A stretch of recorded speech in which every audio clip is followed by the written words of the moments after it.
Recently, there was an eclipse, and it happened during a Mercury retrograde.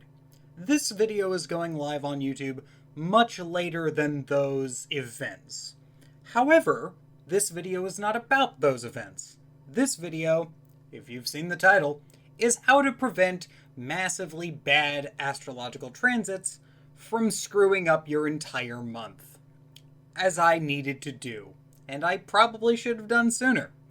I am Dave, the Amateur Magus. On this channel I talk all about the mechanics behind ceremonial magic, occultism, esotericism, and the mechanics behind everything you can find within a dusty old grimoire. On today's episode, we will be covering how to deal with bad astrological transits, how to deal with them, what you should do if you have them, and how we can identify them before they are a problem. If you enjoy what I do here and you want to support the channel, link in the description to the Patreon where you can get exclusive access to content, including exclusive videos and the Occultic Manual series, which is a monthly write-up that I do, which is for more advanced content than what I feel comfortable putting on the channel, but less advanced than, say, a dusty old grimoire that I usually cover on the channel. If that at all interests you, link in the description down below, and if you are already watching this on Patreon, you have my thanks for your continued and ongoing support. Let's talk about bad astrological transits, shall we? There are a good many astrological transits that are not exactly positive. Mercury retrograde normally gets a bad rep. However, in modern times, I've seen eclipses get almost, if not more, bad press. And if the recent eclipse Mercury retrograde combo in April is anything to go off of, it was not pleasant for quite a bit of people in just in my local space. I saw quite a few individuals having a lot of problems regardless of who they are and what their natal placements were. So today I want to talk about that a little bit.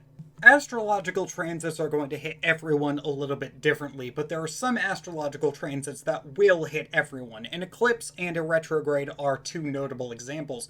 If a planetary power is retrograde, it is going to cause problems.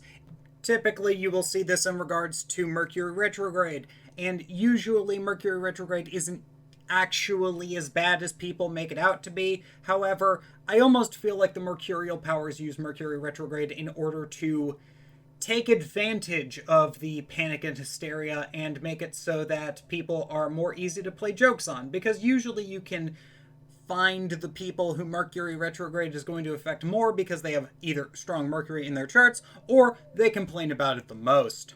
Now, each retrograde is going to be different. However, there are also personalized transits. Now, these transits are when a planetary power is transiting and aspecting a thing in your natal chart. This is going to be, generally speaking, this is going to be much more common, I find, because the planetary powers are going to be affecting you whenever there is an aspect, and if you are not doing anything to mitigate the effects of those, it can cause you more problems than most people are probably aware of. And the reason for this is because you are constantly being affected by the planetary powers 24/7 unless you are doing something to mitigate it. And if you are doing something to mitigate it, then you don't need to worry as much. However, you cannot shut off the planetary powers, even if you are trying to shut off the planetary powers in terms of, like, you have particularly bad transits, or there's an eclipse, or the planet that rules your chart is retrograde again. All of these things can be done using the lesser banishing ritual of the Hexagram. However, I would very, very much caution you against thinking that you can shut off all planetary energies using this ritual, because what it does is it locks you out of being psychologically affected by these particular transits. It does not stop them from happening. The eclipse is going to happen regardless of whether or not you do a ritual. The retrograde is going to happen on schedule regardless of if you do a ritual. Now, the difference is it will not affect you as badly in a majority of cases. There are a few notable exceptions, such as Mercury retrograde, funny enough, because despite the fact that you have shut Mercury retrograde's influence for you off does not mean that you've shut it off for Mercury retrograde's influence on everyone else, which is a common misconception I find for a lot of people. They end up going through and they try to use the lesser banishing ritual of the pentagram or a Mercury appeasement ritual to get Mercury retrograde to affect other people and other individuals, and instead of the normal thing that they expect to happen of Mercury retrograde just not working, they end up having Mercury retrograde go ahead, and it still happens because you can't stop that, but it ends up affecting everyone else instead of them. So it's not directly happening to you, it is directly happening to everyone else, and you are experiencing it by proxy. Now, when it comes to things like an eclipse or a planetary combustion, the sun is usually going to be the most powerful planet in the solar system at any given time. Under very rare circumstances will the sun not be the planetary power affecting people the most.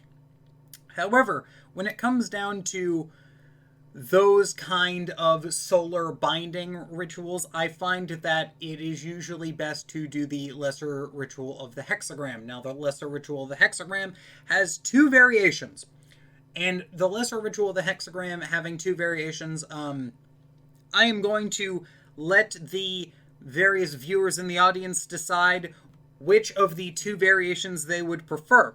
Now, I'm not going to show either one. I will usually use the unicursal version, and the reason why is because it was invented by Rigardi for the purpose of speeding up the various different planetary invocations. For anyone who has seen the invocation and banishing hexagram of the sun using the traditional hexagram, I think we can all agree that, yeah, it's generally for the best.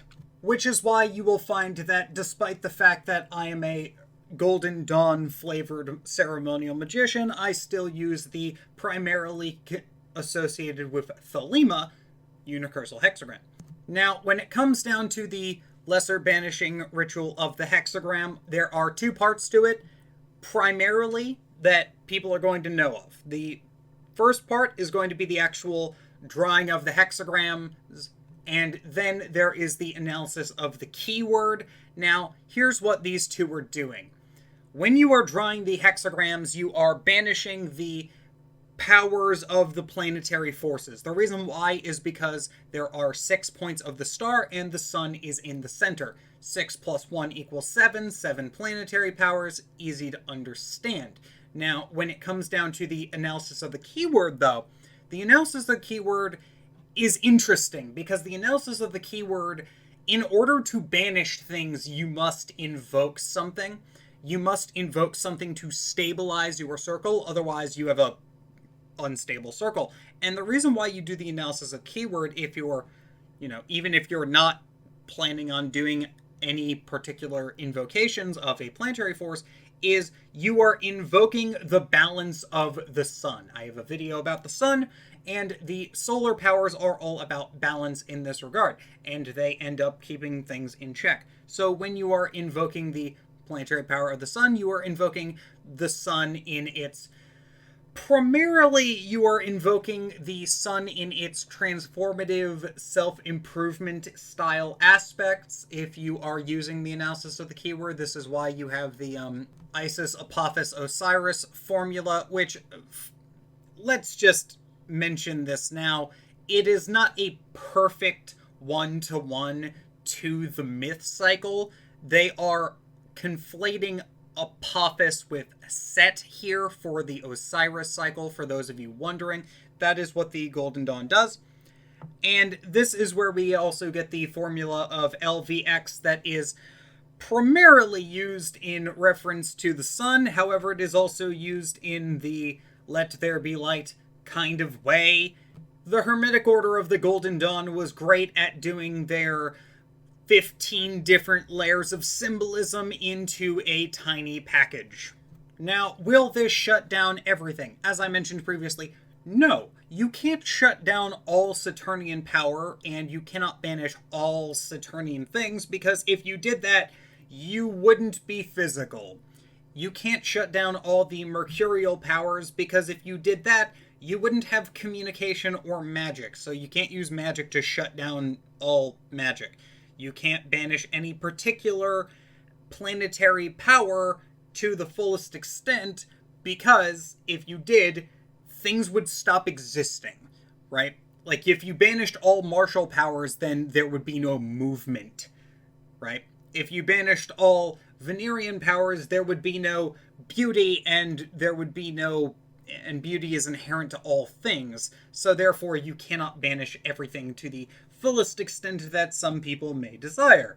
Now, can you banish it from affecting you negatively?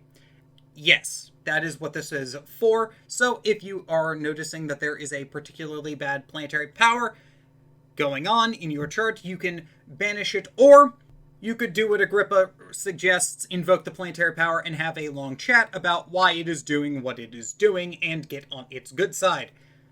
That being said, I hope everyone enjoyed today's video. I have been Dave the Amateur Magus. Once again, if you enjoyed this content, you want to subscribe, like it, and share the video. It really helps me in the algorithm. If you really enjoy the channel, subscribe down to the Patreon, where there is more intermediate content, and there is also Patreon exclusive content. Once again, if you are watching this on Patreon, you have my thanks for your continued and ongoing support. Hope everyone is having a good day, and if you're not having a good day, hope your day gets better. Take it easy, take care.